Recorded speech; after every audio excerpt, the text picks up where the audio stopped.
এই ম্যাথের দুইটা ক্যাচ আছে। কি কি? ফার্স্টে এখানে দেখো এফ প্রাইম এক্স, রাইট? বলছে যে এফ প্রাইম এক্স হচ্ছে এই ফাংশনটা, অ্যান্ড এখান থেকে আমাদের চাইছে হচ্ছে f of one equals two one. F of one বের করার আগে আমাদের কিন্তু এখানে এফ অফ এক্স এর মানটা বের করা লাগবে। সো ফার্স্টে এখানে আমি বলছিলাম না যে দুইটা ক্যাচ আছে। সো ফার্স্টে আমাদের এখান থেকে একটা থিওরি বুঝতে হবে। কি বুঝতে হবে? একটা থিওরি বুঝতে হবে। থিওরিটা কি?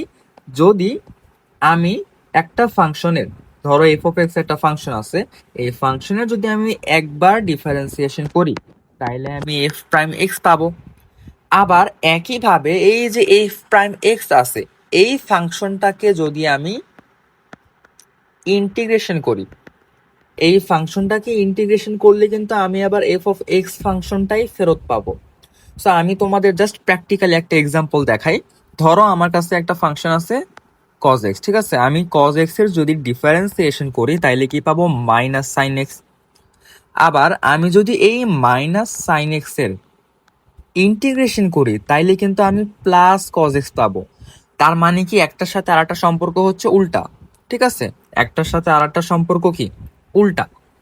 সো আবার আমি এটা বলতে পারি, ধরো এফ অফ এক্স একটা ফাংশন আছে, এই ফাংশনের যদি আমি একবার ডিফারেন্সিয়েশন করি, কি করব? একবার ইন্টিগ্রেশন যদি করি, একবার ইন্টিগ্রেশন করলে আমি পাবো ক্যাপিটাল এফ অফ এক্স, ঠিক আছে? Capital F of x, and এখানে প্লাস সি একটা কনস্ট্যান্ট আসবে। আবার এফ অফ এক্স ফাংশনটা যদি আমি ওর ডিফারেন্সিয়েশন করি, ক্যাপিটাল এফ অফ এক্স ফাংশনের ডিফারেন্সিয়েশন করলে আমি পাবো হচ্ছে স্মল এফ অফ এক্স, ঠিক আছে? সো এই কয়েকটা থিওরি হচ্ছে আমাদের জন্য জানা জরুরি। এরপরে সো আমরা এখন বুঝতে পারছি আমাদের কি করতে হবে। এফ প্রাইম এক্স ফাংশন থেকে এফ অফ এক্স ফাংশনে যেতে আমাদের ওর ইন্টিগ্রেশন করা লাগবে। কিন্তু এখানে একটা ঝামেলাযুক্ত মান আছে, ট্যান ইনভার্স, আবার এই হাবি জাবি। নর্মালি যদি আরো মানে এটা অনেক বড় হয় যদি তুমি ইউভি সূত্র ধরে করো, বাট এইটাকে আমরা আগে একটু কি করবো, সিম্পলিফাই করে নিই। দেখি সিম্পলিফাই করলে কি আসে। এখানে কি আছে দেখো তো, tan x plus sec x, এখানে আছে tan x plus sec x. এটা ইকুয়ালস টু, আমি প্রথমে কি করি, একটু সাইন বাই কজ এর আগে ভেঙে নিই। Sine by cos x plus one by cos x, ঠিক আছে? দেন এখান থেকে কি আসে, sine x plus cos x, বা আমি একটু যদি সাজায় লিখি, সাজায় লিখলে আসবে হচ্ছে one plus sine x, and নিচে হচ্ছে কজ এক্স ইকুয়ালস টু, আচ্ছা ওয়ান প্লাস সাইন এক্স কে আমি কি লিখতে পারি? ওয়ান কে আমি লিখতে পারি না যে cos square x by two plus sine square x by two, বা একই কথা sine square x by two plus cos square x by two. So এখান থেকে কি আসতেছে, sine square A plus cos square equals to কি? One. So আমি এখান থেকে জাস্ট ওয়ান থেকে এই জিনিসটা কিন্তু লিখতে পারি। এরপরে দেখো এখানে আছে সাইন এক্স। ফার্স্টে আমরা জানি যে এখানে কি সাইন টু ইকুয়ালস টু কি? Two sine A cos A, right? Sine two equals to two sine A cos A. আবার যদি এখানে সাইন এ থাকতো, sine A equals to what? Sine A equals to two sine কি হবে? অ্যাঙ্গেলটা দুই দিয়ে ভাগ হবে। এখানে কি হয়েছে? অ্যাঙ্গেল কিন্তু দুই দ্বারা ভাগ হয়েছে, তার মানে নিচেরটাও কি হবে? অ্যাঙ্গেল দুই দিয়ে ভাগ হবে, cos A by two. So একইভাবে আমি এখানেও কিন্তু লিখতে পারি সাইন এক্স এর জায়গায় two sine x by two into cos x by two, ঠিক আছে? এরপরে আমাদের নিচেরটার কাজ। নিচে এখানে কি আছে? নিচে হচ্ছে কজ এক্স আছে, রাইট? সো কজ এক্স এরও কিন্তু একটা সিমিলার একটা থিওরি আছে। কিরকম? Cos x, cos two A equals to what? Cos two A equals to cos square A minus sine square A. একটা ফর্মুলা আছে ত্রিকোণমিতিতে। সো এখানে কি আছে? কজ এক্স, তার মানে কি হবে? অ্যাঙ্গেলটা দুই দিয়ে ভাগ হবে। অ্যাঙ্গেল দুই দিয়ে ভাগ হলে এখানে কি হবে? Cos square x by two minus sine square x by two, ঠিক আছে? Cos square x by two minus sine square x by two. Okay, then এখান থেকে আমরা পরের লাইনে আসি,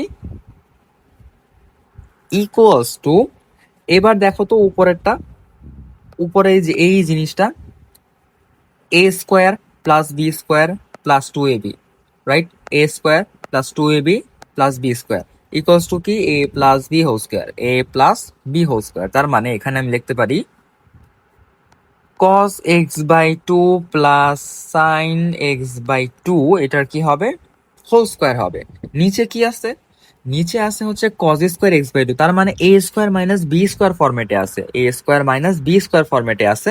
ওকে আমি লিখতে পারি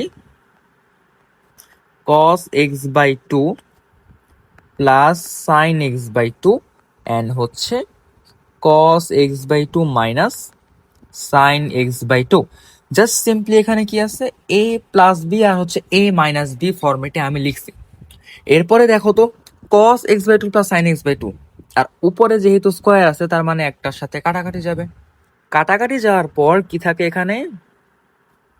cos x by two plus sine x by two divided by cos x by two minus sine x by two. ঠিক আছে, এরপরে হচ্ছে আমাদের এই ম্যাথের আসল ট্রিক। এই ম্যাথের বা এটা হচ্ছে আমাদের সেকেন্ড ক্যাচটা, যে এটাকে সিম্পলিফিকেশন করা। সো এইটাকে আমরা সিম্পলিফাই করার ক্ষেত্রে একটা থিওরি জানি, যদি এরকম থাকে কজে প্লাস সাইনে, কজে প্লাস সাইনে, এটা তোমাদের ত্রিকোণমিতির বইয়ের ম্যাথে ছিল কজে মাইনাস সাইনে, এরকম যদি থাকে তাহলে আমরা কি করি? লব আর হরকে কজ দিয়ে ভাগ দিই। লব আর হরকে কি করবো? আমরা কজ দিয়ে ভাগ দেবো। তাহলে কজ এক্স বাই টু কে যদি ভাগ দিই, এখানে থাকে উপরে one plus sine by cos হচ্ছে tan x by two divided by one minus sine by cos হচ্ছে কি টেন ইকুয়ালস টু, এর পরের লাইনে আমরা কি করব? One plus tan x by two. আচ্ছা ওয়ান মানে কি tan pi by four, right? Tan pi by four এর মান কত? ওয়ান। তো এখান থেকে আমি এটা লিখতে পারি। এরপরে হচ্ছে tan x by two divided by, এরপরে কি লিখবো? Tan pi by four? না, এখানে কিন্তু ওয়ানই থাকবে। কেন থাকবে আমি বোঝাচ্ছি। এরপরে কি one into tan x by two, ঠিক আছে? সো ওয়ান যেহেতু এখানে মাল্টিপ্লাই আকারে আছে, তার মানে আমি এখানে বলতে পারি যে tan pi by four into tan x by two. এইবার তোমরা তোমাদের একটু ত্রিকোণমিতির ফর্মুলাটা মনে করো তো। Tan A plus tan B one minus tan A tan B, tan A plus tan B one minus tan A tan B equals to কি ছিল? টেন এ প্লাস বি এর ফর্মুলা ছিল। সো এখান থেকে যদি আমি টেন এ প্লাস বি এর ফর্মুলাটা লিখতে চাই, ইকুয়ালস টু কি হবে? Tan pi by four plus x by two. এই যে এখান থেকে tan pi by four plus tan x by two, এটাই কি আমাদের যে টেন এ প্লাস বি এর ফর্মুলা ছিল সেইটা। সো আমরা এখানে এটাকে সিম্পলিফাই করে নিলাম। এবার আমরা লিখতে পারি যে F prime x equals to কি দেওয়া আছে? টেন ইনভার্স, তারপরে ওই বড় একটা হাবিজাবি মান দেওয়া আছে। এইটা ইকুয়ালস টু আমরা কি পাইছি? Tan pi by four plus x by two. ঠিক আছে, আমরা এখানে এই ভ্যালুটা পেলাম। এরপরে দেখো তো এখানে ট্যান ইনভার্স আর ট্যানটা হচ্ছে বাদ যায়, বাদ গেলে কি থাকে? পাই বাই ফোর প্লাস হচ্ছে কি x by two, pi by four plus x by two. এবার আমি বোথ সাইডে কি করবো? একটা ইন্টিগ্রেশন লাগাবো। ইন্টিগ্রেশন কি করলে কি হবে? আর এখানে কি সেম জিনিস, pi by four plus x by two dx. F prime x এর যদি আমি ইন্টিগ্রেশন করি তাহলে আসে হচ্ছে f of x dx, right? মানে এফ অফ এক্স ফাংশন আসে। F of x equals to কি হবে? ওর ইন্টিগ্রেশন করলে pi by four x plus x square by two into two, তার মানে কি ফোর প্লাস সি। সো আমরা এখান থেকে এই মানটা পেলাম। এখন আমাদের এখানে এই যে প্লাস সিটা হচ্ছে ঝামেলা করতেছে, প্লাস সিটা হচ্ছে ঝামেলা করতেছে, তো ওকে কি করতে হবে? ভ্যানিশ করতে হবে। ভ্যানিশ করার অপশন কি? এই যে আমাদের দেওয়া আছে এফ অফ জিরো হচ্ছে জিরো। সো এখান থেকে আমি যদি এফ অফ জিরোটা বসাই, f of zero equals to কি zero, right? F of zero বসালে কি এই যে এটা জিরো হয়ে যায়, এটাও জিরো হয়ে যায়, প্লাস সি এটা ইকুয়ালস টু কত? জিরো। এখান থেকে আমি সি ইকুয়ালস টু কত পেলাম? সি ইকুয়ালস টু পেলাম হচ্ছে জিরো। এখন আমি চাইলে বসাইতে পারি জিনিসটা, হ্যাঁ। এফ অফ জিরো হচ্ছে জিরো, তার মানে এখানে সি এর মানটা কি? সি এর মানটা হচ্ছে জিরো। এখন আমার চাইছে কোশ্চেনে কি এফ অফ ওয়ান কত। সুতরাং f of one equals to pi by four into কি করবো, এক্স এর জায়গায় ওয়ান, তাহলে ওয়ানই থাকে, প্লাস এখানে এক্স স্কোয়ার মানে ওয়ান স্কোয়ার তো ওয়ানই আসে, দেন ওয়ান বাই ফোর। তাহলে এফ অফ ওয়ান এর মান কত, এইটা।